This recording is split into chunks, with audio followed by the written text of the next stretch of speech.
పూరా లోకల్. గువ్వల బాలరాజు గురించి మనమేం మాట్లాడతాము అని నేను చెప్పిన కదా. చేరిక రోజే గువ్వల బాలరాజుకు కేటీఆర్ గారికి నిజమే పోలిక లేదు. ఎట్లా లేదు అంటే నేను క్షేత్రస్థాయి నుంచి, పేదరికం నుంచి, ప్రజల నుంచి, ఆకలి చావులను కల్లారా చూసినటువంటి నేపథ్యం నుంచి వచ్చిన కాబట్టి నాకు మీకు పోలిక లేదు.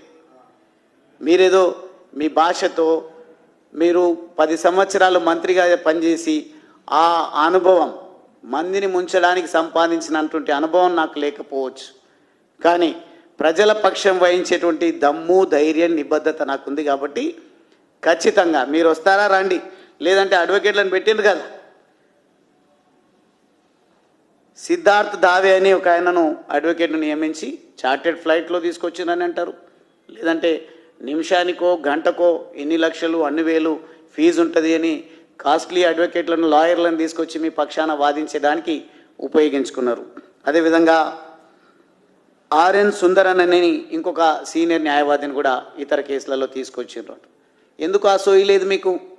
మీరైతే ఒక లెక్క, నిరుద్యోగ యువత అయితే ఒక లెక్కన.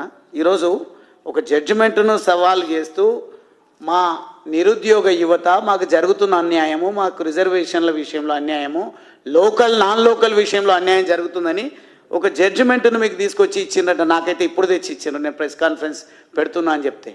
తప్పకుండా ఈ జడ్జిమెంట్లను అన్నింటిని కూడా చదువుతా.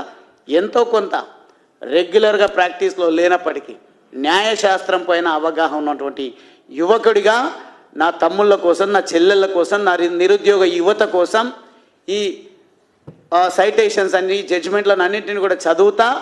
రేపు భవిష్యత్తులో అవసరమైతే భిక్షాటన చేసైనా సరే పేరుగాంచిన అవగాహన ఉన్న సబ్జెక్ట్ ఎక్స్పర్టీస్ ఉన్నటువంటి అడ్వకేట్లను మా తమ్ముళ్ళ పక్షాన కొట్లాడడానికి నియమిస్తాం.